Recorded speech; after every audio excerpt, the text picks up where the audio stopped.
Please subscribe the channel and press the bell icon. आज हम NCERT की किताबों कक्षा 8 के लिए इतिहास की पाठ पुस्तक हमारे 3 के अध्याय 2 व्यापार से साम्राज्य तक नामक पाठ का अध्ययन करेंगे। तो आइए शुरू करते हैं हमारे पहले पैराग्राफ से। तो देखिए हमारा पहला पैराग्राफ है, मुगल बादशाहों में औरंगजेब आखिरी शक्तिशाली बादशाह थे। उन्होंने वर्तमान भारत के एक बहुत बड़े हिस्से पर नियंत्रण स्थापित कर लिया था। 1707 में औरंगजेब की मृत्यु के बाद बहुत सारे मुगल सूबेदार और बड़े बड़े जमींदार अपनी ताकत दिखाने लगे थे और ये मुगल सूबेदार और जमींदार अपनी क्षेत्रीय रियासतें इन्होंने बना ली थी। जैसे जैसे विभिन्न भागों में ताकतवर क्षेत्रीय रियासतें सामने आने लगी, दिल्ली अधिक दिनों तक प्रभावी केंद्र के रूप में नहीं रह सकी। मतलब दिल्ली से शासन नहीं चलाया जा सकता था। औरंगजेब के जो उत्तराधिकारी हुए थे वे अपना शासन प्रभावी ढंग से नहीं चला सके। अगर आपको याद होगा तो कक्षा 7 के अंतिम अध्याय यानी अध्याय 10 में हमने मुगल साम्राज्य के पतन के बारे में पढ़ रखा है और कक्षा 7 के अध्याय 4 में मुगल साम्राज्य नामक पाठ में हमने मुगल साम्राज्य कैसे ऊपर आया, उभर कर आया, उसके बारे में पढ़ा है। अगर आपने ये वीडियोस नहीं देखे तो आपको आई बटन में सारे वीडियो मिल जाएंगे, वीडियो की प्लेलिस्ट ही मिल जाएगी। अब देखिए 18वीं सदी के उत्तरार्ध तक मतलब 1785 के आसपास के इस समय क्या हुआ, राजनीतिक क्षितिज पर अंग्रेजों के रूप में एक नई ताकत उभरने लगी थी। ठीक है, क्या आप जानते हैं कि अंग्रेज पहले एक छोटी सी व्यापारिक कंपनी के रूप में भारत आए थे? बिल्कुल जानते हैं। और यहाँ के इलाकों पर यानी भारतीय उपमहाद्वीप पर कब्जे में उनकी कोई दिलचस्पी नहीं थी। तो फिर ऐसा कैसे हुआ कि एक दिन वे इस विशाल साम्राज्य यानी मुगल का जो साम्राज्य था उसके स्वामी बन बैठे, यानी हमारे भारत के। इस अध्याय में आप देखेंगे कि यह कैसे हुआ। तो देखिए कक्षा 7 में मुगल साम्राज्य के बारे में बताया गया। अब कक्षा 8 में हम पढ़ने वाले हैं इन्हीं ईस्ट इंडिया कंपनी के बारे में। तो बहुत सारी तो व्यापारी कंपनियां आई थी जैसे डच, पुर्तगाली और आपकी फ्रांसीसी कंपनियां। ठीक है, और ये तो ईस्ट इंडिया कंपनी तो है ही। तो ईस्ट इंडिया कंपनी यहाँ व्यापार करने के उद्देश्य से ही आई थी, उनसे शासन पर कोई दिलचस्पी नहीं थी। लेकिन वे इस विशाल साम्राज्य पर स्वामी कैसे बन गए इस विशाल साम्राज्य के, इसके बारे में हम इस अध्याय में पढ़ने वाले हैं। तो ध्यान से देखिएगा। अब देखिए ये आपके सामने एक चित्र है, ये बहादुर शाह जफर हैं और ये उनके पुत्र हैं। इन्हें गिरफ्तार किया गया है किसके द्वारा? कैप्टन हडसन द्वारा। आइए अब हम आगे बढ़ते हैं हमारे अगले पैराग्राफ पर। तो हमारा अगला पैराग्राफ है, पूर्व में ईस्ट इंडिया कंपनी का आना। सन 1600 में ईस्ट इंडिया कंपनी ने इंग्लैंड की महारानी एलिजाबेथ प्रथम से चार्टर अर्थात इजाज़तनामा हासिल कर लिया, जिससे कंपनी को पूर्व से व्यापार करने का एक अधिकार मिल गया। एक अधिकार से तात्पर्य या इस इजाज़तनामे या इस चार्टर से तात्पर्य यह था कि इंग्लैंड की कोई भी और व्यापारिक कंपनी इस इलाके में ईस्ट इंडिया कंपनी से होड़ नहीं कर सकती है। इस चार्टर के सहारे कंपनी समुद्र पार जाकर नए इलाकों को ढूंढ सकती थी, वहां से सस्ती कीमत पर चीज़ें खरीदकर उन्हें यूरोप में ऊंची कीमतों पर बेच सकती थी। कंपनी को दूसरी अंग्रेज व्यापारिक कंपनियों से प्रतिस्पर्धा का कोई भय नहीं था। उस जमाने में वाणिज्यिक कंपनियां मोटे तौर पर प्रतिस्पर्धा से बचकर ही मुनाफा कमा सकती थीं। अगर कोई प्रतिस्पर्धी ना हो तभी वे सस्ती चीज़ें खरीदकर उन्हें ज़्यादा कीमतों पर बेच सकती थी। अगर कोई प्रतिस्पर्धी होगा तो वो ज़्यादा कीमतों पर नहीं बेच पाएंगे, कंपटीशन होगा। और वाणिज्य क्या होता है आपको पता है कि वाणिज्य व्यापार का ही संबंधित है। एक जगह से चीज़ों को सस्ते दामों पर खरीदना और दूसरी जगह पर उसी चीज़ को महंगे दामों पर बेचना ही वाणिज्य व्यापार कहलाता है। ठीक है, लेकिन यह शाही दस्तावेज यानी ये जो चार्टर इन्होंने ईस्ट इंडिया कंपनी ने लिया था इंग्लैंड की महारानी एलिजाबेथ प्रथम से, तो दूसरी यूरोपीय ताकतों को पूरब के बाजारों में आने से यह दस्तावेज नहीं रोक सकता था। यह चार्टर जब तक इंग्लैंड के जहाज अफ्रीका के पश्चिम तट को छूते हुए केप ऑफ गुड होप का चक्कर लगाकर हिंद महासागर पार करते, तब तक पुर्तगालियों ने भारत के पश्चिमी तट पर अपनी उपस्थिति दर्ज करा दी थी। अब देखिए मैं आपको मैप के सहारे बताता हूँ। हमारा ये इधर पे क्या है? पश्चिम बंगाल। ठीक है, यहाँ पे आप देखिए, थोड़ा सा और जूम इन करता हूँ। यहाँ पे आपका ब्रिटिश आइलैंड ये दिखा ही रहा है। फिर यहाँ पे है आपका फ्रांस। ठीक है, उसके बाद यहाँ पे है आपके जर्मनी है, यहाँ पे ऑस्ट्रिया है, यहाँ पे इटली है और इन चारों के बीच में है स्विट्जरलैंड। ठीक है, तो अभी हम डचों के बारे में पढ़ेंगे। तो अभी से आप जान लीजिए डच कौन कहलाएंगे। जर्मनी, स्विट्जरलैंड और ऑस्ट्रिया ये 3 मिलकर डच कहलाते हैं। ठीक है, डच का फुल फॉर्म होता है। और फ्रांस, इटली तो अलग बात है। और यहाँ पे ब्रिटिश आइसलैंड है और पुर्तगाल भी आपका यही है फ्रांस के पास में। ठीक है, तो यहीं से है पुर्तगाल। तो जैसे ही ये ईस्ट इंडिया कंपनी जो थी, ब्रिटिश ईस्ट इंडिया कंपनी यहाँ से आती थी, ये रहा आपका केप ऑफ गुड। ठीक है, इधर से वे सीधे ऐसे चलते चलते इतनी दूरी से फिर इधर पहुँचते थे कहीं जाके कलकत्ता। ठीक है, उससे पहले ही पुर्तगालियों ने पश्चिमी तट पर अपनी उपस्थिति दर्ज करा दी। ठीक है, अब देखिए वे गोवा में अपना ठिकाना बना चुके थे। कौन? पुर्तगाली। पुर्तगाल के खोजी यात्री वास्को द गामा ने ही 1498 में पहली बार भारत तक पहुंचने की समुद्री मार्ग का पता लगाया था। इसके बारे में हमने पढ़ चुका है। 17वीं शताब्दी की शुरुआत तक डच भी हिंद महासागर में व्यापार की संभावनाएं तलाशने लगे थे। कुछ ही समय बाद फ्रांसीसी व्यापारी भी सामने आ गए। तो मैंने आपको अभी चित्र में सभी चीज़ें दिखाई मानचित्र में, ठीक है। याद रखिएगा जो डच हैं, इन डचों में आते कौन कौन है। तो डच में आपके जर्मनी, ठीक है, ऑस्ट्रिया और स्विट्जरलैंड, ये तीनों मिला के आते हैं। जर्मनी की कैपिटल बर्लिन, ऑस्ट्रिया की कैपिटल वीना और स्विट्जरलैंड की कैपिटल क्या है? बर्न। अब देखिए समस्या यह थी कि सारी कंपनियां एक जैसी चीज़ें ही खरीदना चाहती थीं।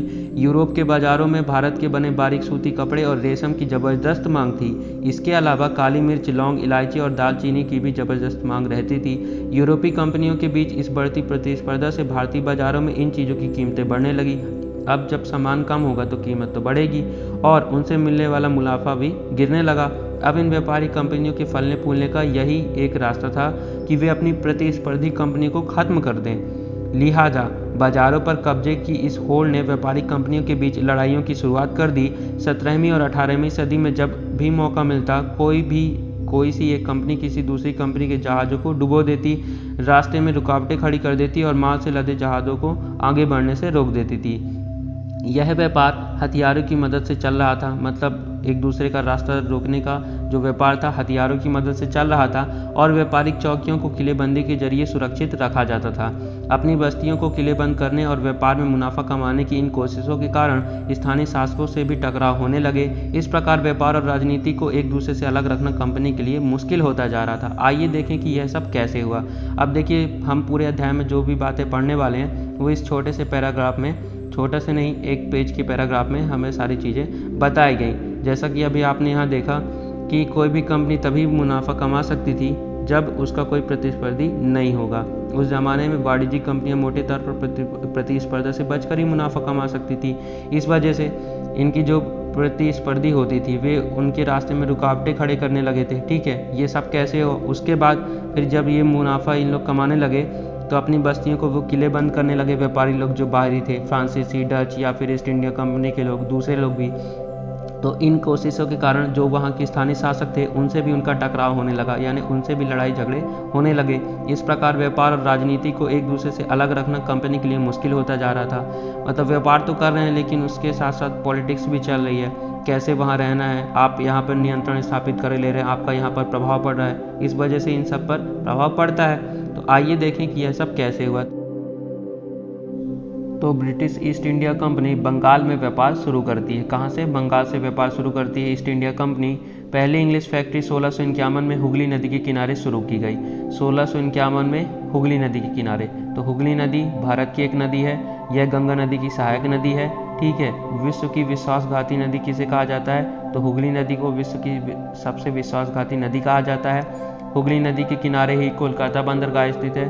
कोलकाता बंदरगाह को ही क्या कहा जाता है? पूर्व का लंदन। याद रखिएगा, पूर्व का लंदन। कोलकाता बंदरगाह हुगली नदी के किनारे, और यहीं 1651 में पहली इंग्लिश फैक्ट्री स्थापित की गई थी। कंपनी के व्यापारी यहीं से अपना काम चलाते थे। ठीक है, हुगली नदी के किनारे से। इन व्यापारियों को उस जमाने में फैक्टर कहा जाता था। फैक्ट्री के मालिक फैक्टर, ऐसे याद रख सकते हैं आप। इस फैक्ट्री में वेयर हाउस था जहां निर्यात होने वाली चीज़ों को जमा किया जाता था, एक तरह से गोदाम। यहीं पर उसके दफ्तर थे जिनमें कंपनी के अफसर बैठते थे। ठीक है, दफ्तर होगा तब तो अफसर बैठेंगे और काम करेंगे। जैसे जैसे व्यापार फैला, कंपनी ने सौदागरों और व्यापारियों को फैक्ट्री के आसपास आकर बसने के लिए प्रेरित किया। सौदागर कौन होते हैं? बार्गेनर, जो चीज़ों को खरीदते हैं, बेचते हैं, सौदा करते हैं। इधर से इतने दामों खरीदना, दूसरी जगह इतने में बेचना, ये सब सौदा करते हैं, बार्गेनिंग करते हैं, वे होते हैं सौदागर।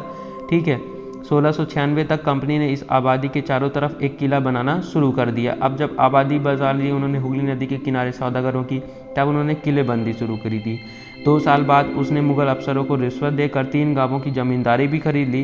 इनमें से एक गांव था कालीकाता तथा दूसरा था, और ये जो आपका कालीकाता है यही बना, क्या बना आपका? कलकत्ता बना। अब इसे कोलकाता कहा जाता है। कंपनी ने मुगल सम्राट औरंगजेब को इस बात के लिए भी तैयार कर लिया था कि वह कंपनी को बिना शुल्क चुकाए व्यापार करने का फरमान जारी कर दें। फरमान तो आप जानते ही हैं। कंपनी ज़्यादा से ज़्यादा रियायतें हासिल करने और पहले से मौजूद अधिकारियों का ज़्यादा से ज़्यादा फ़ायदा उठाने में लगी हुई थी। जो अधिकारी पहले से मौजूद थे उनका फ़ायदा उठाने में और ज़्यादा से ज़्यादा रियासतें हासिल करने में कंपनी लगी हुई थी। उदाहरण के लिए औरंगजेब के फरमान से केवल कंपनी को ही शुल्क मुक्त व्यापार का अधिकार मिला था, मतलब आप यहाँ व्यापार कर सकते हैं, आपको उसके लिए कोई शुल्क नहीं देना पड़ेगा। लेकिन कंपनी के जो अफसर थे वे निजी तौर पर अपना व्यापार चलाने लगे थे, उन्हें यह छूट नहीं दी गई थी। लेकिन ये जो कंपनी के अफसर थे उन्होंने भी शुल्क चुकाने से इनकार कर दिया, मना कर दिया। इससे बंगाल में राजस्व वसूली बहुत कम हो गई। ऐसे में भला बंगाल के नवाब मुर्शीद कुली खान विरोध क्यों न करते। अभी देखिए ऊपर हमने पढ़ा था, ऊपर के पैराग्राफ में, कि टकराव कैसे आया सामने। ठीक है, यहाँ पे टकराव होने लगा था। क्या टकराव होने लगा था? स्थानीय शासकों से ब्रिटिश इंडिया कंपनी का टकराव होने लगा था। कैसे टकराव होने लगा था? इसी वजह से अब ये निजी तौर पर व्यापार चलाने लगे, जिससे शुल्क में कमी आई। इस वजह से वहाँ के नवाबों को राजस्व वसूली में यानी कर कम मिलने लगा। अब कर कम मिलेगा तो उनका खर्चा कैसे चलेगा? इस वजह से फिर वहाँ के बंगाल के नवाब मुर्शीद कुली खान ने विरोध किया। अब देखिए आपके सामने यह एक चित्र है, मद्रास के जहाज़ों में सामान लाती स्थानीय नौकाएं। ये देख सकते हैं आप, ऐसा दृश्य रहता था पहले। ठीक है, ये चित्र किसने बनाया? विलियम सिम्पसन द्वारा बनाया गया चित्र 1867, याद रखिएगा। आइए अब हम आगे बढ़ते हैं हमारे अगले पैराग्राफ पर। तो देखिए हमारा अगला पैराग्राफ है व्यापार से युद्धों तक। 18वीं सदी की शुरुआत में कंपनी और बंगाल के नवाबों का टकराव काफ़ी बढ़ गया था। औरंगजेब की मृत्यु के बाद बंगाल के नवाब अपनी ताकत दिखाने लगे थे। उस समय दूसरी क्षेत्रीय ताकतों की स्थिति भी ऐसी थी, मतलब उनकी जब मृत्यु हो गई, औरंगजेब की मृत्यु कब हुई थी? सन 1707 में। उसके बाद से जो भी क्षेत्रीय लोग थे वे अपनी ताकतें दिखाने लगे थे। मुर्शीद कुली खान के बाद अलीवर्दी खान और उसके बाद सिराजुद्दौला बंगाल के नवाब बने। ये क्रम आप याद रखिएगा, MCQ में काम देगा। क्या? सबसे पहले मुर्शीद कुली खान थे बंगाल के नवाब, उसके बाद अलीवर्दी खान और अलीवर्दी खान के बाद सिराजुद्दौला। याद रखिएगा 1, 2 और 3। ठीक है, ये सभी शक्तिशाली शासक थे। उन्होंने कंपनियों को रियायतें देने से मना कर दिया, यानी कोई डील उन्होंने नहीं दी। व्यापार का अधिकार देने के बदले कंपनी से नजराने मांगे गए, यानी उनसे तोहफे मांगे गए। उसे सिक्के ढालने का अधिकार नहीं दिया गया किसी कंपनी को, और उसकी किलेबंदी को बढ़ाने से भी रोक दिया गया। वो हुगली नदी पर जो फैक्ट्री स्थापित कर ली थी, फिर उन्होंने सौदागरों को वहाँ पर बसाया और फिर किलेबंदी भी उन्होंने शुरू कर दी थी। किसने? ब्रिटिश ईस्ट इंडिया कंपनी ने। तो इन नवाबों ने उनकी किलेबंदी को भी रोक दिया। कंपनी पर धोखाधड़ी का आरोप लगाते हुए उन्होंने दलील दी कि उसकी वजह से बंगाल सरकार की राजस्व वसूली कम होती जा रही है। नवाबों ने ऐसा कहा, और नवाबों की ताकत कमज़ोर पड़ रही है। किस वजह से? क्योंकि ब्रिटिश ईस्ट इंडिया कंपनी अपना व्यापार चला रही है बिना शुल्क के। कंपनी टैक्स चुकाने को तैयार नहीं थी। उसके अफसरों ने अपमानजनक चिट्ठियाँ लिखी और नवाबों व उनके अधिकारियों को अपमानित करने का प्रयास किया। कंपनी का कहना था कि स्थानीय अधिकारियों की बेतुकी मांगों से कंपनी का व्यापार तबाह हो रहा है। अब कंपनी भी ऐसा कह रही थी कि इनकी बातों से हमारा जो है व्यापार वो तबाह हो रहा है, ख़राब हो रहा है। तो व्यापार तभी फूल फल सकता है जब सरकार शुल्क हटा ले। कंपनी को इस बात का भी यकीन था कि अपना व्यापार फैलाने के लिए उसे अपनी आबादी बढ़ानी होगी, गांव खरीदने होंगे और किलों का पुनर्निर्माण कराना होगा। ये टकराव दिनों दिन गंभीर होते गए। अंततः इन टकरावों की परिणति प्लासी के प्रसिद्ध युद्ध के रूप में हुई। अब प्लासी युद्ध का नाम, या फिर प्लासी का नाम पलासी से प्लासी कैसे हुआ उसके बारे में हम आगे पढ़ेंगे। उससे पहले ये चित्र आप देख लीजिए। ये कौन है? रॉबर्ट क्लाइव का चित्र है। ये ब्रिटिश साम्राज्य के संस्थापक थे। ठीक है, कौन? रॉबर्ट क्लाइव, याद रखिएगा। अब देखिए हम आगे बढ़ते हैं। तो उससे पहले ये देखिए, क्या आप जानते थे? तो इसको हम बता देते हैं आपको कि कैसे क्या हुआ। क्या आप जानते थे कि पलासी का यह नाम किस तरह पड़ा? अब देखिए ये फेमस किस तरह है आपका? प्लासी का युद्ध से फेमस है। ठीक है, प्लासी। अब इसे प्लासी क्यों कहते हैं? तो दरअसल असली नाम पलासी था। क्या था? असली नाम पलासी था, जिसे अंग्रेजों ने बिगाड़कर प्लासी कर दिया। इस जगह को प्लासी पाए जाने वाले पलास के फूलों के कारण कहा जाता था। पलास के खूबसूरत लाल फूलों से गुलाल बनाया जाता है, जिसका होली पर इस्तेमाल किया जाता है। आपने किसका पेड़ देखा होगा? छूला का पेड़ देखा होगा। पलास के फूल और छूला का पेड़ में आप इस चित्र पर देख सकते हैं। ठीक है, तो इसी से ये पलास के फूल निकलते हैं, आप तो जानते हैं। और इन्हीं पलास के फूल के कारण इस जगह का नाम पलासी पड़ा था, जिसे अंग्रेजों ने बिगाड़कर पलासी कर दिया। अब देखिए प्लासी के युद्ध में हुआ क्या। तो 1756 में अलीवर्दी खान की मृत्यु के बाद सिराजुद्दौला बंगाल के नवाब बने। कंपनी को सिराजुद्दौला की ताकत से काफ़ी भय था। अब देखिए सबसे पहले कौन थे? मुर्शीद कुली खान, उसके बाद अली वर्दी खान, और अली वर्दी खान के बाद थे सिराजुद्दौला। तो सिराजुद्दौला बंगाल के जब नवाब बने तो कंपनी को सिराजुद्दौला की ताकत से काफ़ी भय था। सिराजुद्दौला की जगह कंपनी एक ऐसा कठपुतली नवाब चाहती थी जो उसे व्यापारिक रियायतें और अन्य सुविधाएं आसानी से देने में आनाकानी ना करे। कठपुतली मतलब उनके इशारे पर चले। कंपनी ने प्रयास किया कि सिराजुद्दौला के प्रतिद्वंदियों में से किसी को नवाब बना दिया जाए। कंपनी को कामयाबी नहीं मिली। जवाब में सिराजुद्दौला ने हुक्म दिया कि कंपनी उनके राज्य के राजनीतिक मामलों में टांग अड़ाना बंद कर दे, किलेबंदी रोके और बाकायदा राजस्व चुकाए यानी कर दे। जब दोनों पक्ष पीछे हटने को तैयार नहीं हुए यानी सिराजुद्दौला नवाब और कंपनी, तो अपने 30,000 सिपाहियों के साथ नवाब ने कासिम बाजार में स्थित इंग्लिश फैक्ट्री पर हमला बोल दिया। किसने? सिराजुद्दौला ने। नवाब की फौजों ने कंपनी के अफसरों को गिरफ्तार कर लिया, गोदाम पर ताला डाल दिया, अंग्रेजों के हथियार छीन लिए और अंग्रेजी जहाज़ों को घेरे में ले लिया गया। इसके बाद नवाब ने कंपनी के कलकत्ता में स्थित किले पर कब्जे के लिए उधर का रुख किया, यानी फिर कलकत्ता में जो स्थित था, क्या स्थित था? कंपनी के कलकत्ता में स्थित किले पर कब्जा करने के लिए वहां का रुख किया, मतलब उधर गए। अब पहले तो कहाँ इन्होंने कासिम बाजार में उनकी फैक्ट्री को बंद कर दिया, गोदाम में ताला लगा दिया। उसके बाद कलकत्ता में उनका किला था, उधर के कब्जे के लिए सिराजुद्दौला ने रुख किया। अब देखिए, कलकत्ता के यहाँ से निकल जाने की खबर सुनने पर मद्रास में यानी वर्तमान चेन्नई में तैनात कंपनी के अफसरों ने भी रॉबर्ट क्लाइव के नेतृत्व में सेनाओं को रवाना कर दिया। इस सेना को नौसैनिक बेड़े की मदद भी मिल रही थी। फिर इसके बाद नवाब के साथ लंबे समय तक सौदेबाजी चली। किसके साथ? सिराजुद्दौला के साथ। आखिरकार 1757 में रॉबर्ट क्लाइव ने प्लासी के मैदान में सिराजुद्दौला के खिलाफ कंपनी की सेना का नेतृत्व किया। अब दोनों में जंग छिड़ गई। नवाब सिराजुद्दौला की हार का एक बड़ा कारण उनके सेनापतियों में से एक, अब सिराजुद्दौला के जो सेनापति थे खूब सारे, उनमें से एक था मीर जाफ़र। ये नाम आप याद रखिएगा, मीर जाफ़र। तो मीर जाफ़र की कारगुजारियाँ भी थी। कारगुजारियाँ मतलब उसने साथ नहीं दिया। मीर जाफ़र की टुकड़ियों ने इस युद्ध में हिस्सा नहीं लिया।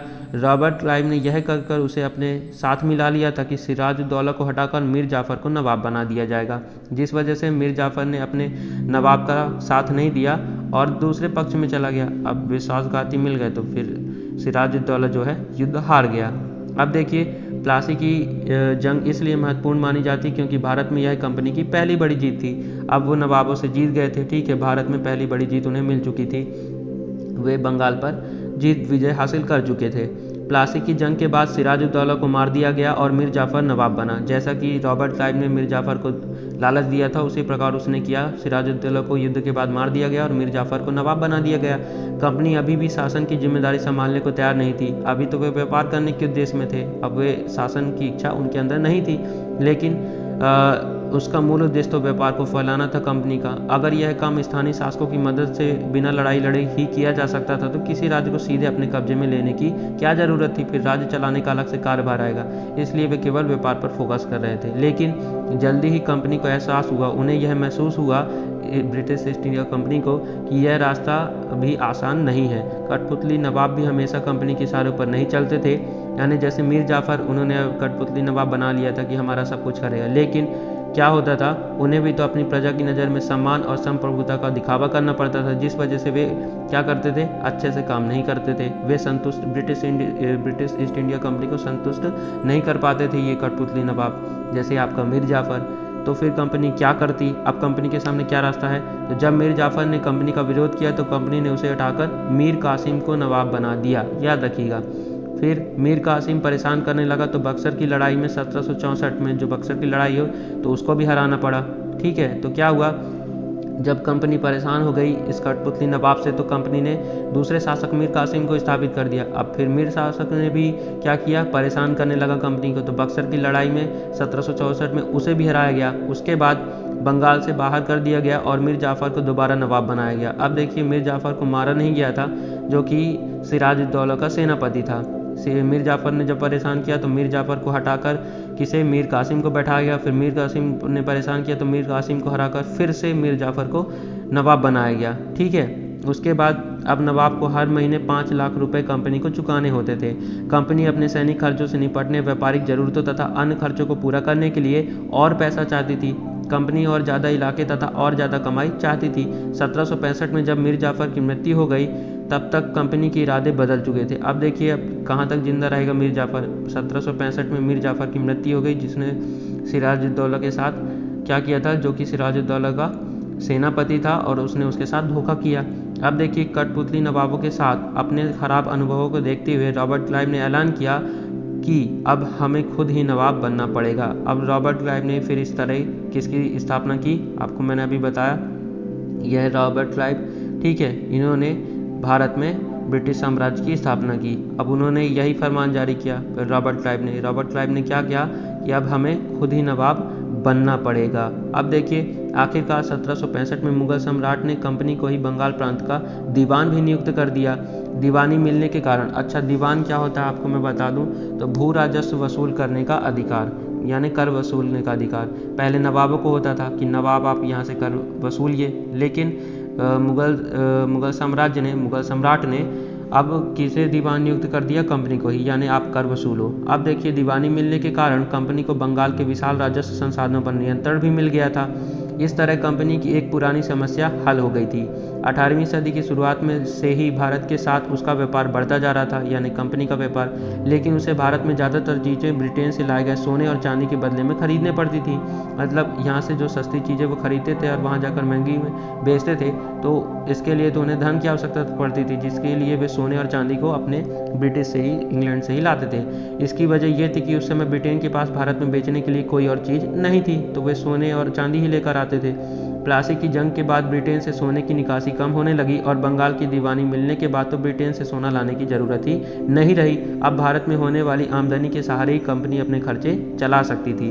अब देखिए इस कमाई से कंपनी भारत में सूती रेशमी कपड़ा खरीद सकती थी, अपनी फौजों को संभाल सकती थी और कलकत्ते में किलों और दफ्तरों के निर्माण की लागत भी उठा सकती थी। इसलिए अब उसे ब्रिटेन से सोने और चांदी लाने की जरूरत नहीं थी। अब देखिए हमारा अगला पैराग्राफ है, कंपनी के अफसर नवाब बन बैठे। अभी हमने ऊपर पढ़ा कि रॉबर्ट क्लाइव ने यह ऐलान कर दिया था कि अब हमें खुद ही नवाब बनना पड़ेगा। तो नवाब बनने का मतलब क्या था? तो इसका एक मतलब तो यही था कि कंपनी के पास अब सत्ता और ताकत भी थी, लेकिन इसके कुछ और फायदे भी थे। कंपनी का हर कर्मचारी नवाबों की तरह जीने के ख्वाब देखने लगा था, ठीक है। और प्लासी की युद्ध के बाद बंगाल के असली नवाबों को इस बात के लिए बाध्य कर दिया गया कि वे कंपनी के अफसरों को निजी तोहफे के तौर पर जमीन और बहुत सारा पैसा दें। खुद रॉबर्ट क्लाइव ने भी भारत में बेहिसाब दौलत जमा कर ली थी। रॉबर्ट क्लाइव, याद रखिए, जो ब्रिटिश साम्राज्य का संस्थापक था हमारे भारत में, उसने खुद ही भारत में बेहिसाब दौलत जमा कर ली। बेहिसाब से मतलब बहुत सारी। 1743 में जब वह इंग्लैंड से मद्रास, अब चेन्नई आया था, तो उसकी उम्र केवल 18 साल थी। जब वह भारत आया था तो वह केवल 18 साल का था। 1767 में जब वह 2 बार गवर्नर जनरल बनने के बाद हमेशा के लिए भारत से रवाना हुआ तो उसकी दौलत 4102 पौंड के बराबर थी। दिलचस्प बात यह है कि गवर्नर के अपने दूसरे कार्यकाल में उसे कंपनी के भीतर फैले भ्रष्टाचार को खत्म करने का काम सौंपा गया था, ठीक है। अब देखिए दिलचस्प बात क्या है, उसे तो सौंपा गया था भ्रष्टाचार खत्म करने का काम, लेकिन 1772 में ब्रिटिश संसद में उसे खुद भ्रष्टाचार का आरोपों पर अपनी सफाई देनी पड़ी, यानी उस पर भ्रष्टाचार के आरोप लगाए गए। उसे भ्रष्टाचार आरोपी से बरी कर दिया गया, ठीक है। लेकिन 1774 में उसने आत्महत्या कर ली। किसने? रॉबर्ट क्लाइव ने। अब देखिए कंपनी के सभी अफसर क्लाइव की तरह दौलत इकट्ठा नहीं कर पाए। बहुत सारी बीमारियों और लड़ाई के कारण कम उम्र में ही उनकी मौत हो गई। इसके अलावा उन सभी को भ्रष्ट और बेईमान मानना भी सही नहीं होगा। उनमें से बहुत सारे अफसर साधारण परिवारों से आए थे। उनकी सबसे बड़ी इच्छा बस यह थी कि वे भारत में ठीक ठाक पैसा कमाएं और ब्रिटेन वापस लौटकर आराम की जिंदगी बसर करें। जो भी जीते जी धन दौलत लेकर वापस लौट गए, उन्होंने वहां आलीशान जीवन जिया। कहाँ? ब्रिटेन में। उन्हें वहां के लोग नवाब, ठीक है, देखिए नवाब हम क्या बोलते हैं, भारतीय शब्द नवाब का ही नवाब रूप है, अंग्रेजी संस्करण नवाब का नवाब। उन्हें लोग अक्सर नए अमीरों और सामाजिक हैसियत में रातों रात ऊपर आने वाले लोगों के रूप में देखते थे, जो हमारे यहाँ यानी भारत से अपूर्ण संपत्ति एकत्रित करके वहाँ जाके बसते थे। उनका मजाक भी उड़ाया जाता था, कार्टूनों के, आज मीम्स के जरिए मजाक उड़ाया जाता है। तो देखिए हमारा अगला पैराग्राफ है, कंपनी का फैलता शासन। यदि हम 1757 से 1857 के बीच ईस्ट इंडिया कंपनी के द्वारा भारतीय राज्यों पर कब्जे की प्रक्रिया को देखें तो कुछ महत्वपूर्ण बातें सामने आती हैं। कौन कौन सी बातें? कि किसी अनजान इलाके में कंपनी ने सीधे सैनिक हमला प्रायः नहीं किया। उसने किसी भी भारतीय रियासत का अधिग्रहण करने से पहले विभिन्न राजनीतिक, आर्थिक और कूटनीतिक साधनों का भी इस्तेमाल किया। बक्सर की लड़ाई के बाद जो 1764 में हुई थी, किसके खिलाफ हुई थी? मीर कासिम के खिलाफ हुई थी। जब सिराजुद्दौला के सेनापति मीर जाफर ने क्या किया था? विद्रोह कर दिया था, तो उसकी जगह मीर कासिम को क्या बनाया गया था? नवाब बनाया गया था। और फिर मीर कासिम ने भी जब विद्रोह किया तो उसे बक्सर की लड़ाई में 1764 में हराया गया था। तो बक्सर की लड़ाई के बाद कंपनी ने भारतीय रियासतों में रेजिडेंट तैनात कर दिए। रेजिडेंट क्या होते थे? ये एक तरह से एक अधिकारी होते थे जो कंपनी के राजनीतिक या व्यावसायिक प्रतिनिधि होते थे।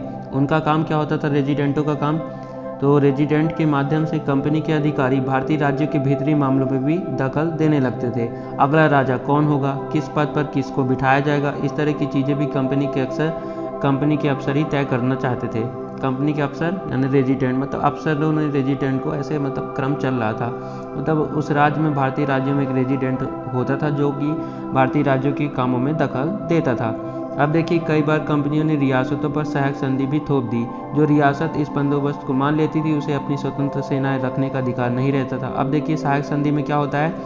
सहायक संधि में कोई भी राज्य अपनी सेना स्वयं नहीं रख सकता है, ठीक है, स्वतंत्र सेना नहीं रख सकता, ठीक है, याद रखिएगा। अब आगे बढ़ते हम।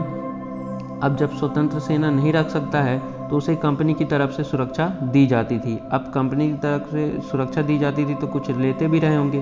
तो देखिए, कंपनी की तरफ से सुरक्षा दी जाती थी उन राज्यों को जिसे सहायक सेना के रखरखाव के लिए वह कंपनी को पैसा देती थी, ठीक है।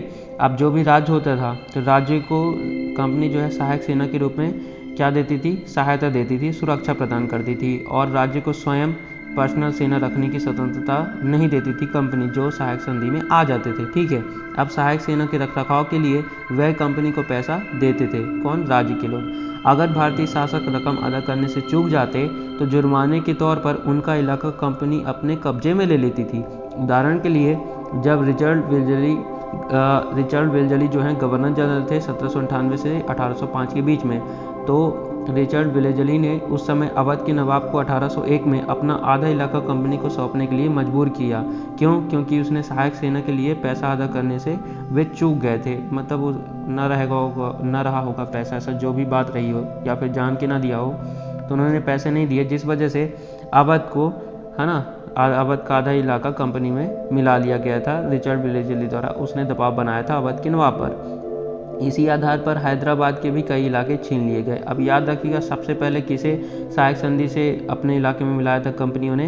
याद रखिएगा, अवध को, ठीक है। कब? 1801 में। ये बहुत इंपॉर्टेंट बात है, आप याद रखिए। अब ये कैसा चित्र है? तो अपने बेटों और ब्रिटिश रेजिडेंट के साथ खड़े नवाब शुजा-उद-दौला टिली कैटल द्वारा बनाया गया चित्र। अभी शुजा-उद-दौला जब हम रेफरेंस बुक पढ़ेंगे तब ये आएंगे, या फिर बड़ी कक्षाओं में शायद हमें मिले। अब देखिए, हमारा अगला पैराग्राफ है टीपू सुल्तान शेरे मैसूर। तो देखिए, शेरे मैसूर क्यों कहा जाता था टीपू सुल्तान को? तो पहले तो मैं आपको बता दूं ये मैसूर का क्यों महत्व है। तो सन 1782 में, कब? देखिए, सन 1782 में टीपू सुल्तान मैसूर के नवाब बने, इसलिए उन्हें इसमें शेरे मैसूर में मैसूर है। अब शेरे क्यों कहा जाता है? तो टीपू सुल्तान के बारे में यह कहा जाता है कि एक बार वे अपने फ्रांसीसी दोस्त के साथ जंगल में शिकार खेलने के लिए गए हुए थे। वहाँ एक शेर से टीपू सुल्तान का सामना हो गया और समय में उनकी बंदूक ने भी उनका साथ नहीं दिया, और कटार भी उनकी, वे बंदूक और कटार रखते थे, तो बंदूक भी साथ नहीं दी और कटार भी जो है वो भी गिर गई। अब वे निहत्ते ही शेर से मुकाबला करने लगे। कौन? टीपू सुल्तान। और शेर से मुकाबला करते करते उन्होंने अपनी क्या उठा ली? कटार उठा ली। जैसे लड़ाई झगड़ करते समय एक ही जगह तो लड़ाई होती नहीं, कहीं यहाँ गिरते हैं, कहीं वहाँ पटकते हैं, कहीं इधर पे कहीं इधर पे, तो कटार उन्होंने उठा ली।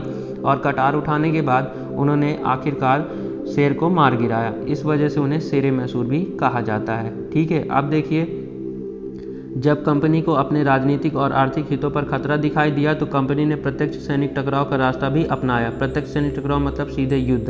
दक्षिण भारतीय राज्य मैसूर के उदाहरण से यह बात समझी जा सकती है।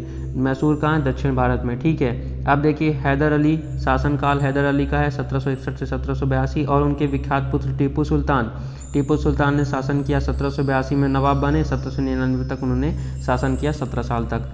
जैसे शक्तिशाली टीपू सुल्तान जैसे शक्तिशाली शासकों के नेतृत्व में मैसूर काफ़ी ताकतवर हो चुका था। मालाबार तट पर होने वाला व्यापार मैसूर रियासतों के नियंत्रण में था, जहां से कंपनी काली मिर्च इलायची खरीदती थी। 1785 में टीपू सुल्तान ने अपनी रियासत में पड़ने वाले बंदरगाहों से चंदन की लकड़ी, काली मिर्च और इलायची का निर्यात रोक दिया।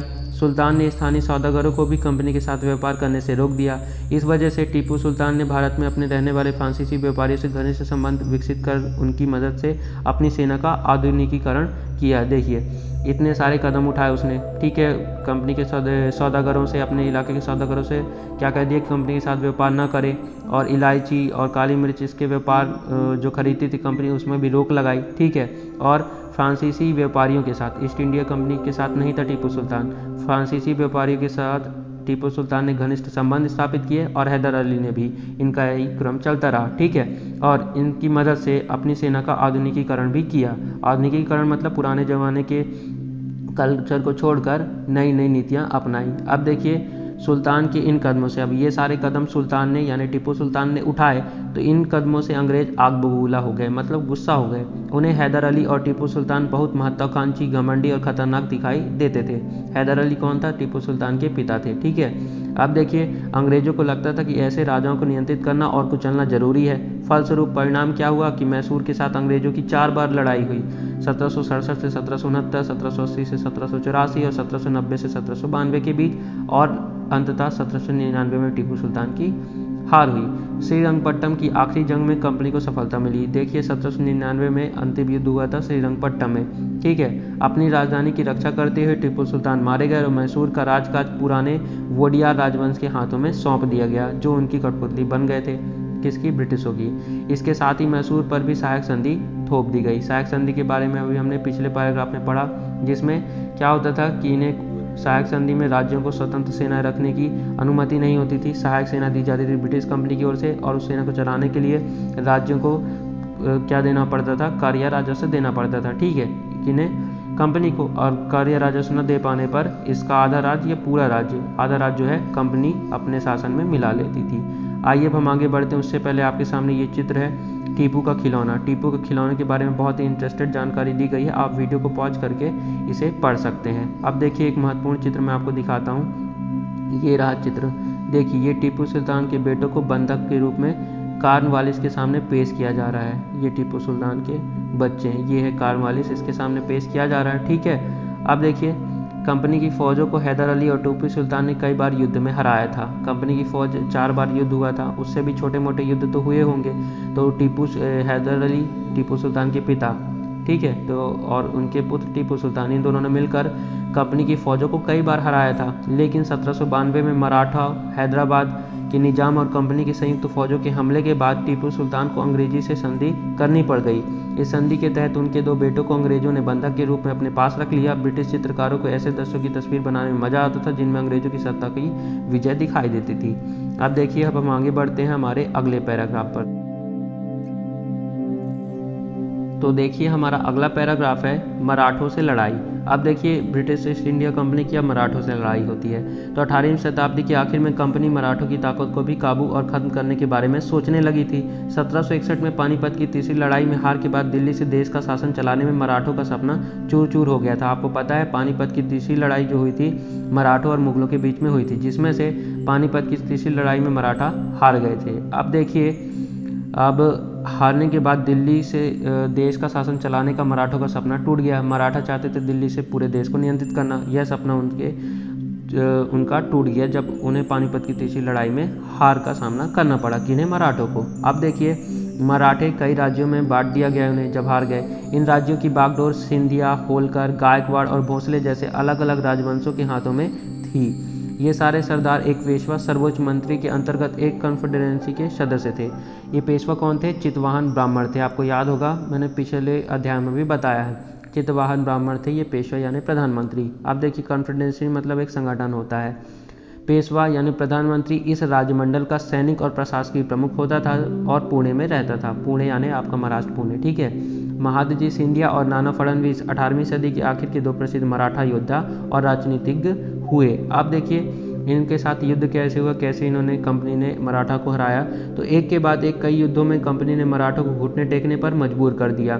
पहला युद्ध हुआ 1782 में, सालबाई संधि के साथ यह युद्ध खत्म हुआ, ठीक है।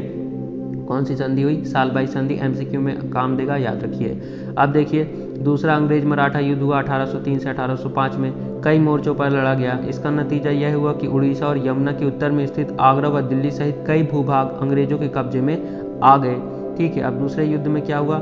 उड़ीसा, यमुना और उत्तर में स्थित आगरा व दिल्ली सहित वही सारे भूभाग जो हैं मराठाओं से कंपनी के उसमें कब्जे में आ गए।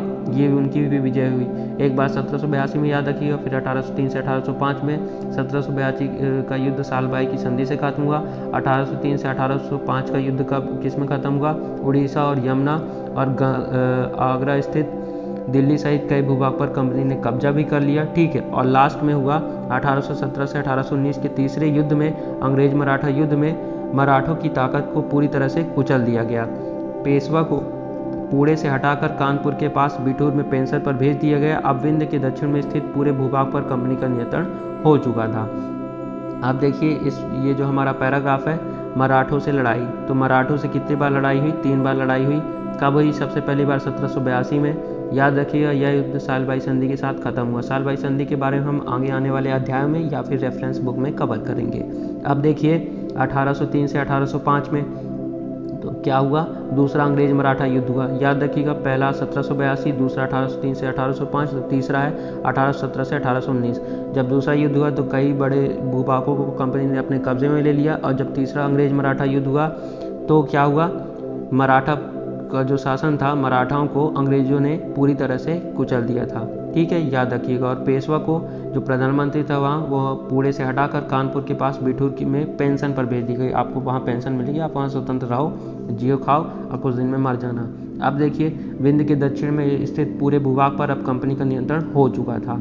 अब देखिए अब हम आगे बढ़ते हैं हमारे अगले पैराग्राफ पर।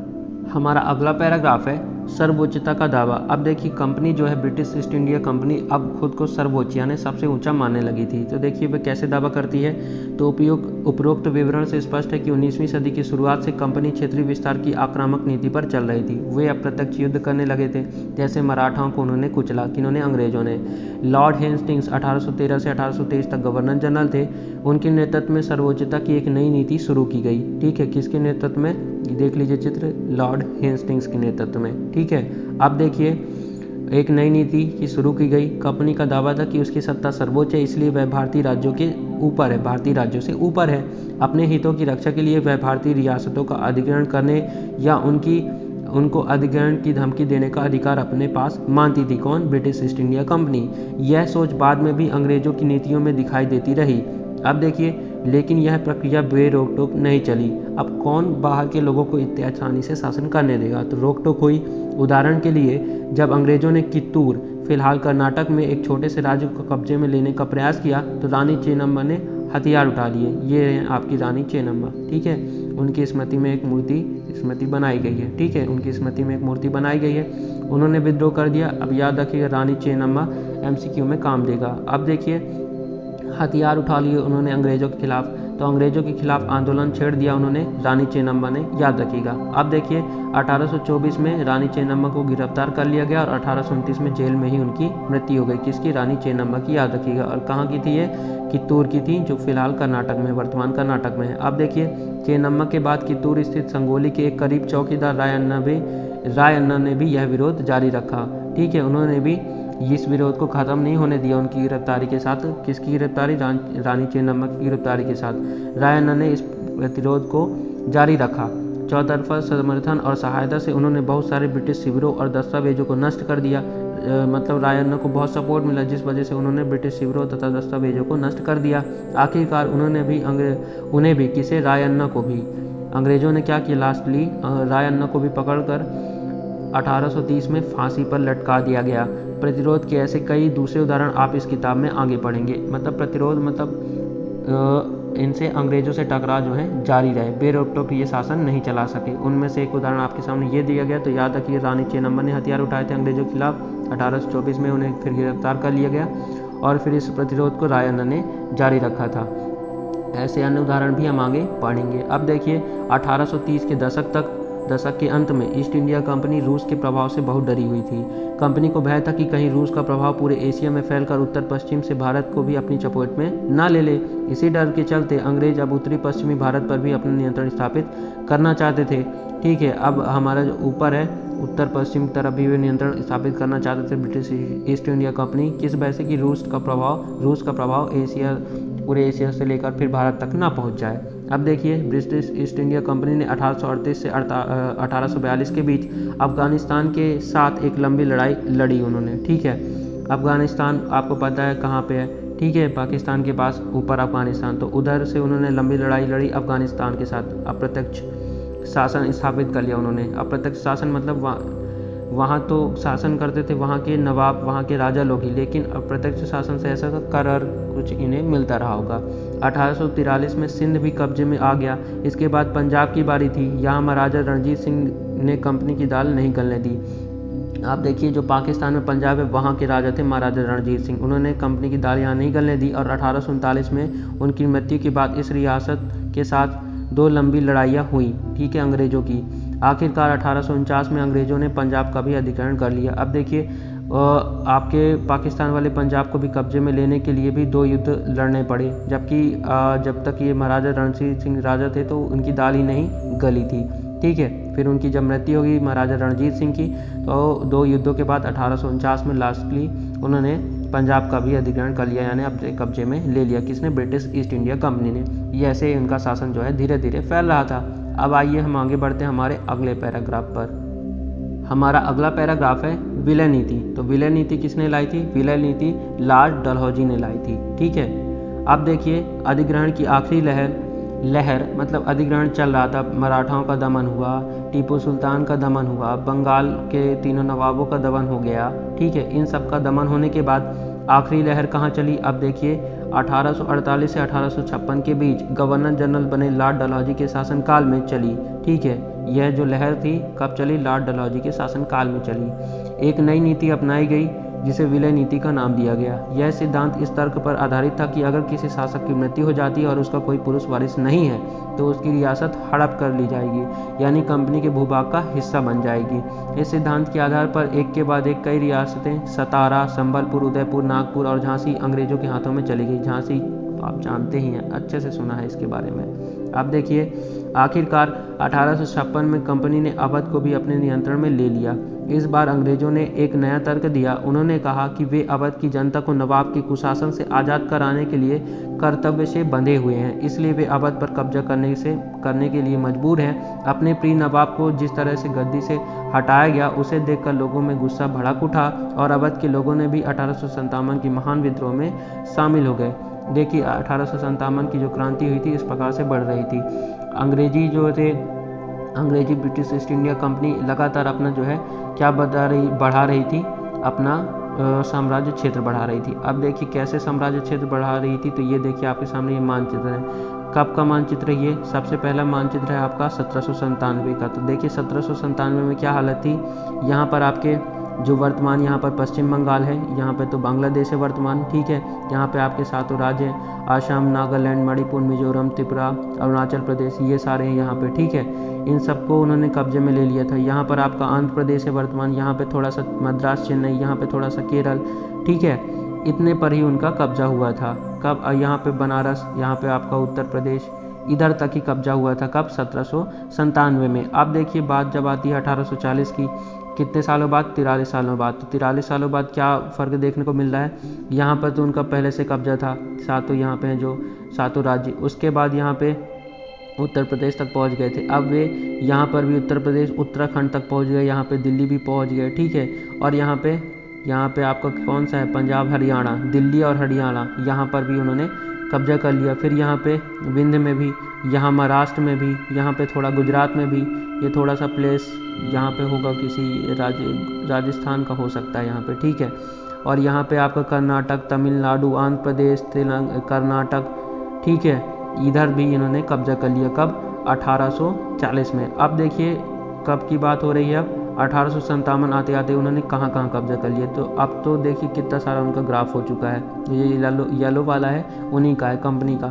तो यहाँ पर तो एक पहले से कब्जा कर चुके हैं। यहाँ पे उत्तर प्रदेश, उत्तराखंड, यहाँ पे पहुँच गया अफगानिस्तान, पाकिस्तान का पंजाब, ठीक है।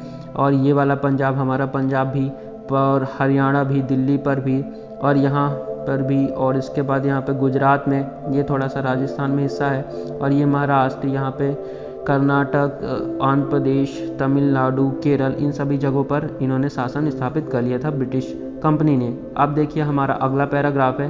क्या है हमारा अगला पैराग्राफ? अब देखिए हमारा अगला पैराग्राफ है नए शासन की स्थापना। तो देखिए गवर्नर जनरल वारेन हेस्टिंग्स 1773 से 1785 उन बहुत सारे महत्वपूर्ण व्यक्तियों में से था जिन्होंने कंपनी की ताकत फैलाने में अहम भूमिका अदा की थी। ये जो वारेन हेस्टिंग्स है ये 1773 में भारत के गवर्नर जनरल बने, जो कि भारत के पहले गवर्नर जनरल थे। अब देखिए वारेन हेस्टिंग्स के समय तक आते आते कंपनी न केवल बंगाल बल्कि बम्बई और मद्रास में भी सत्ता हासिल कर चुकी थी। ब्रिटिश इलाके मोटे तौर पर प्रशासकीय इकाइयों में बटे हुए थे जिन्हें प्रेसिडेंसी कहा जाता था। इनका जो क्षेत्र बटा हुआ था इसे प्रेसिडेंसी कहा जाता था। उस समय 3 प्रेसिडेंसी थी, बंगाल, मद्रास और बम्बई, जैसा कि अभी हमने इन मानचित्रों में देखा। सबसे मेन कौन कौन से थे? यहाँ पे बंगाल है ना, मद्रास और बम्बई, ये 3 प्रमुख प्रेसिडेंसी थी। अब देखिए इन प्रेसिडेंसियों में ये बटे हुए थे, बंगाल, मद्रास और बम्बई। हर एक का शासक गवर्नर के पास होता था। सबसे ऊपर गवर्नर जनरल होता था। वारेन हेस्टिंग्स ने कई प्रशासनिक सुधार किए। न्याय के क्षेत्र में उसके सुधार खासतौर से उल्लेखनीय थे। अब देखिए 1772 से एक नई न्याय व्यवस्था स्थापित की गई। इस व्यवस्था में प्रावधान किया गया कि हर जिले में 2 अदालतें होंगी, फौजदारी अदालत और दीवानी अदालत, ठीक है। फौजदारी अदालत और दीवानी अदालत में क्या अंतर है? तो दीवानी अदालत में कर से संबंधित और फौजदारी अदालत जो अन्य समस्याएं होती हैं अदालतों की, उसका निपटारा किया जाएगा। अब देखिए दीवानी अदालतों के मुखिया यूरोपीय जिला कलेक्टर होते थे। मौलवी और हिंदू पंडित उनके लिए भारतीय कानूनों की व्याख्या करते थे। और फौजदारी अदालतें अभी भी काजी और मुफ्ती के ही अंतर्गत, वे भी कलेक्टर की निगरानी में काम करती थी। अब देखिए काजी और मुफ्ती होते क्या हैं? तो काजी जो होते हैं वे न्यायाधीश होते हैं, और मुफ्ती कौन होते हैं? मुस्लिम समुदाय का एक न्याय विज्ञान है जो न्याय करता है, जो कानूनों की व्याख्या करता है। काजी इस व्याख्या के आधार पर फैसले सुनाता था, यानी न्यायाधीश। ये मुफ्ती जो भी बयान देता था, ऐसा कह सकते हैं वकील, ठीक है, वकील के बयान सुनकर न्यायाधीश न्याय सुनाता था। अब देखिए हमारा आगे है अगला पैराग्राफ। ये देखिए वारेन हेस्टिंग्स पर मुकदमा चल रहा है, जो कि भारत के पहले गवर्नर जनरल थे, उसका एक चित्र है। अब देखिए हम आगे बढ़ते हैं। तो एक बड़ी समस्या यह भी थी कि ब्राह्मण पंडित धर्मशास्त्र की अलग अलग शाखाओं के हिसाब से स्थानीय कानूनों की अलग अलग व्याख्या कर देते थे, ठीक है। धर्मशास्त्र क्या होता है? तो देखिए धर्मशास्त्र के मतलब दिया हुआ है कि संस्कृत की ऐसी कृतियाँ जिनमें सामाजिक तौर तरीकों और आचरण के सिद्धांतों की व्याख्या की जाती है। ये धर्मशास्त्र ईसा पूर्व 500 वर्ष से पहले लिखे गए थे। घुड़सवार, मस्केट कौन होते हैं? मस्केट आएगा, ये आपका यहाँ पे मस्केट आएगा। मस्केट पैदल सिपाहियों द्वारा इस्तेमाल की जाने वाली एक भारी बंदूक होती है। और मैच लॉक क्या होता है? तो शुरुआती दौर की बंदूक जिसमें बारूद को माचिस से चिंगारी दी जाती थी। अभी हम यहाँ पर पढ़ेंगे घुड़सवारों के बारे में, ठीक है। कंपनी की जो फौज होती है, फौज के पास क्या क्या रहते थे? सामान, ठीक है, हथियार। तो ये मैच लॉक और मस्केट रहते थे, इसके बारे में बताया गया। उसको हम पढ़ेंगे, उससे पहले हम यहाँ पढ़ लेते हैं। तो देखिए आपने पढ़ा कि एक बड़ी समस्या यह थी कि ब्राह्मण पंडित धर्मशास्त्र की अलग अलग शाखाओं के हिसाब से स्थानीय कानूनों की अलग अलग व्याख्या कर देते थे। इस भिन्नता को खत्म करके समरूपता लाने के लिए 1775 में 11 पंडितों को भारतीय कानूनों का संकलन तैयार करने का काम सौंपा गया। NB हॉलैंड ने इस संकलन का अंग्रेजी में अनुवाद किया। 1778 तक यूरोपीय न्यायाधीशों के लिए मुस्लिम कानूनों की भी एक संहिता तैयार कर ली गई। अब देखिए हिंदू का भी मुस्लिमों का भी आ गया। 1773 के रेगुलेटिंग एक्ट के तहत एक सर्वोच्च न्यायालय की स्थापना भी की गई। इसके अलावा कलकत्ता में अपीलीत अदालत, सदर निजामत अदालत की भी स्थापना की गई। इस प्रकार जो है अच्छे तरीके से शासन चलाया जाता था। भारतीय जिले में कलेक्टर सबसे बड़ा ओहदा होता था। जैसा कि नाम से ही पता चलता है, उसका मुख्य काम लगान और कर इकट्ठा करना तथा न्यायाधीशों, पुलिस अधिकारियों और दरोगा की सहायता से जिले में कानून व्यवस्था बनाए रखना होता है। आज भी हम DM ही बनने के लिए तो ये सब पढ़ रहे हैं। उसका कार्यालय, कलेक्टर का कार्यालय कलेक्ट्रेट, सत्ता और संरक्षण का नया केंद्र बन गया था, जिसने पुराने सत्ता केंद्रों को हाशिए पर ढकेल दिया था। मतलब कि अब जिलों पर शासन चलता था, सुचारू रूप से चलाया जाता था, अलग अलग ऐसे बटे हुए थे जैसे आज बटा है। पहले जैसे नहीं कि कैसे था, एक मुगल साम्राज्य दिल्ली केंद्रीय सत्ता थी, वहीं से शासन पूरा चलाया जाता था। अब देखिए कंपनी की फौज कौन कौन सी, तो देखिए कंपनी के साथ भारत में शासन और सुधार के नए विचार तो आए, लेकिन उसकी असली सत्ता सैनिक ताकत में थी। मुगल फौज मुख्य रूप से घुड़सवार यानी घोड़े पर चलने वाले प्रशिक्षित और पैदल सेना थी। उन्हें तीरंदाजी और तलवारबाजी का प्रशिक्षण दिया जाता था। मुगल सेना को सेना में सवारों का दबदबा रहता था और मुगल साम्राज्य को एक विशाल पेशेवर प्रशिक्षण वाली पैदल सेना की जरूरत महसूस नहीं होती थी। ग्रामीण इलाकों में सशस्त्र किसानों की बड़ी संख्या थी। स्थानीय जमींदार मुगलों को जरूरत पड़ने पर पैदल सिपाही मुहैया कराया करते थे। अब देखिए 18वीं सदी में जब अवध और बनारस जैसी रियासतों में किसानों को भर्ती करके उन्हें पेशेवर सैनिक प्रशिक्षण दिया जाने लगा तो यह सूरत बदलने लगी।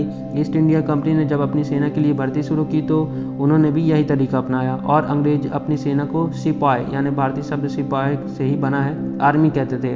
देखिए अंग्रेजों ने हमारे नवाब को क्या कहा, नवाब के उधर जो अंग्रेजी बना दिया, उन्होंने नवाब को बना दिया नवाब और सिपाही को क्या बना दिया, सिपाही। याद रखिएगा। अब देखिए 1820 के दशक से जैसे जैसे युद्ध तकनीक बदलने लगी, कंपनी की सेना में घुड़सवार टुकड़ियों की जरूरत कम होती गई।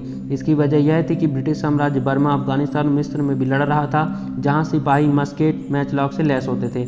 अभी हमने पढ़ा कि मस्केट क्या होता है, तो पैदल सिपाहियों द्वारा इस्तेमाल की जाने वाली भारी बंदूक को मस्केट कहा जाता है। और मैचलॉक क्या होता है, तो शुरुआती दौर की बंदूक जिसमें बारूद को माचिस की चिंगारी से करा जाता था, तब गोली चलती रही होगी। कितना झंझट था। अब देखिए कंपनी की सेना के सिपाहियों को बदलती सैनिक आवश्यकताओं का ध्यान रखना पड़ता था और उसकी पैदल टुकड़ियां ज़्यादा महत्वपूर्ण होती जा रही थी ब्रिटिश कंपनी की।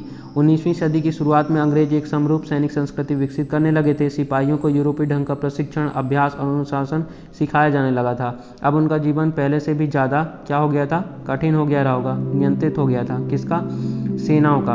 अब देखिए इन कोशिशों में भी कभी कभी समस्याएं आ जाती थी, क्योंकि पेशेवर सिपाहियों की सेना खड़ा करने के चक्कर में अंग्रेज कई बार जाति और समुदाय की भावना को नज़रअंदाज कर देते थे। ठीक है, भला लोग अपनी जाति और धार्मिक भावनाओं को इतनी आसानी से कैसे छोड़ सकते थे? क्या वे खुद को अपने समुदाय का सदस्य मानने की बजाय सिर्फ सिपाही मान सकते थे?